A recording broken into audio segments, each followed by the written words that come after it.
see David Cobb speak in Albany. He periodically takes a trip through various regions in the United States, and he explained the background of what's happening now and where the root cause of a lot of these problems are coming from. And I'm a lifelong Democrat. I've been a progressive all my life. I belong to every progressive listserv. And I really hadn't put all of this information together on my own prior to that. So I made a commitment to try to share this information with other people because, like me, you're probably getting a lot of information, but we're not necessarily connecting all the dots. I'm a registered nurse for 30 years. I work in managed care. I'm a health policy analyst. I'm in charge of implementing the Health Care Act, or PCACA as I like to call it, and I can see from a bird's eye view what is wrong with the Health Care Act. And like our candidate was saying, single-payer health insurance, if you ask any nurse in the United States, they're going to tell you that that's where we need to go. The reason that the Health Care Act is 2,000 pages long is because of all of the special interest groups who got to write their little piece of the puzzle. So it has become this incredibly complicated thing that is almost impossible to implement, and it was basically a setup from the get-go because the insurance companies insisted on having everyone get covered because that's how insurance works. It's a fool. So that's just part of my perspective, and I'm looking at things and saying, how do you change this? And it's very clear to me that things won't change unless some very fundamental things change in our Constitution. Move to Amend is an organization that whose goal is basically to restore the Constitution to we the people.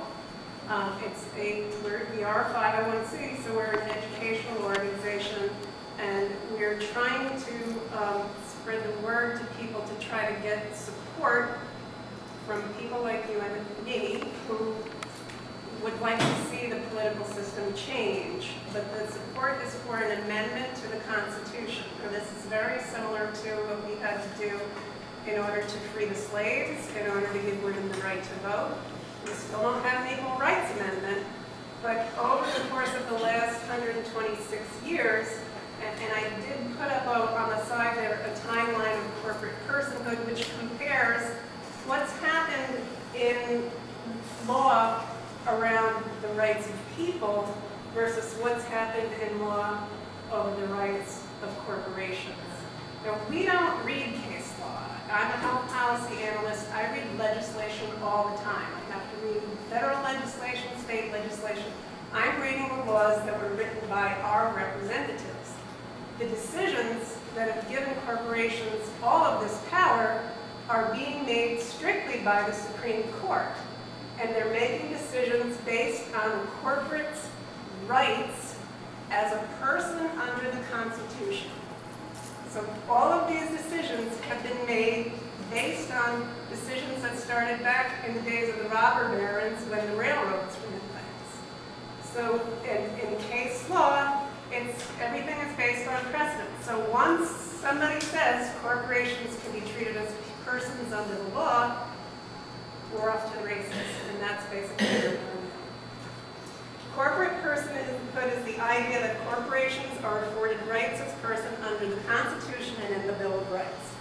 Just as slavery is a legal fiction that a person is property, corporate personhood is the legal fiction that property is a person. Think about that. The concept is a result of decades of decision by the Supreme Court for creating legal precedents.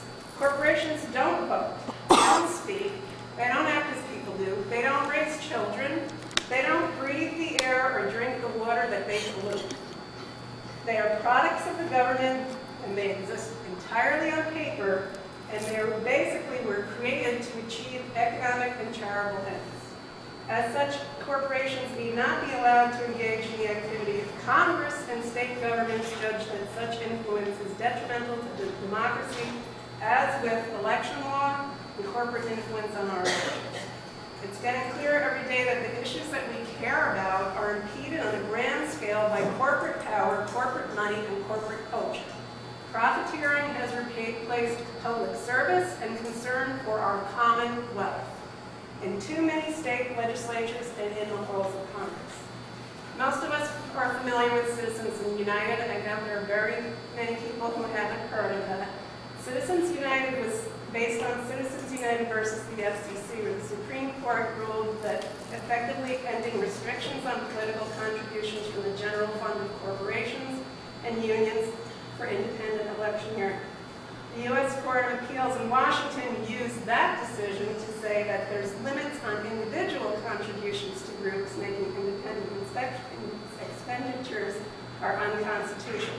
Between the two rulings, they established a new order in how outside groups can affect elections, one that is completely without boundaries, essentially. According to the Center for Responsive Politics in Washington, the Open Secrets blog, the Supreme Court ruling allowed corporations under the tax code 501c to spend unlimited amounts of money running political advertisements while not revealing their donors. By 2010, spending for these secretive groups had quadrupled from 2006, and in 2012, it's a full 72% of spending on elections. Speaking of corporate influence in the news now is all the information that we're learning about J.P. Morgan Chase and their relationship to the Fed. Jane Dimon sits on the board of the New York Federal Reserve.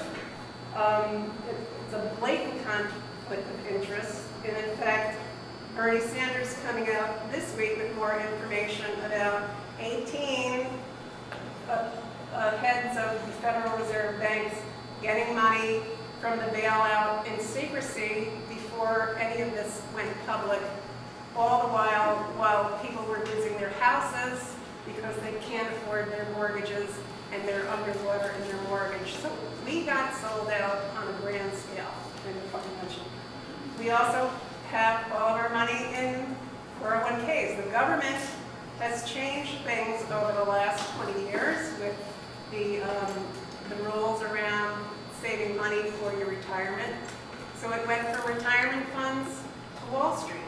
And they can basically gamble with our retirement funds and nobody has anything to say about it. So between Medicare, Social Security, and our retirement funds, we don't have a lot to look forward to. While Congress looks to cut essential programs for people, they support and promote corporate welfare. 5 of the largest oil companies made $1 trillion in profits in the last 5 years alone. Some paid zero taxes every year. So if you add up the tax breaks that they get and basically what they're paying in taxes, ConocoPhillips made $16 billion in profits, got $451 million in tax breaks, and paid zero in taxes. Marathon Oil got $71 million in profits, $230 million in tax break, paid zero in taxes. ExxonMobil, $156 million in profits, and they also got tax breaks, the same, zero taxes. So in 2012, oil and gas companies gave $28 million in campaign financing, and 73% of that went to Republicans, and 10% of that went to Democrats. Privatizing benefits while socializing the risks. Polluters get a huge return on investment. In 2012, the EPA just recently came out with rules to reduce airborne pollution from power plants, primarily coal.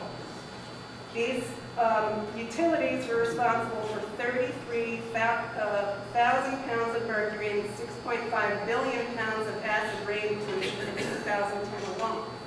The EPA predicts that there's $80 billion to save annually on health costs and save 11,000 lives annually from diseases such as asthma and heart attacks that are caused by air pollution.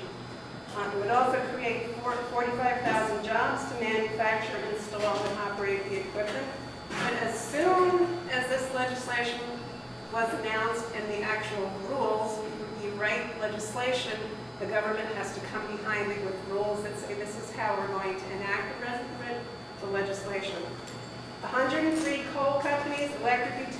other polluting industries are suing the EPA to obliterate, undermine, and delay the rules. And the basis for their lawsuit is their rights. Their rights under the Constitution and the Bill of Rights. Democracy, it means literally power from the people. That's a word that's used in the Constitution, which explains the framework for our government. A sovereign means a supreme ruler of a state or having sovereign authority, such as a monarch or a queen, or as in the United States, it's for the people.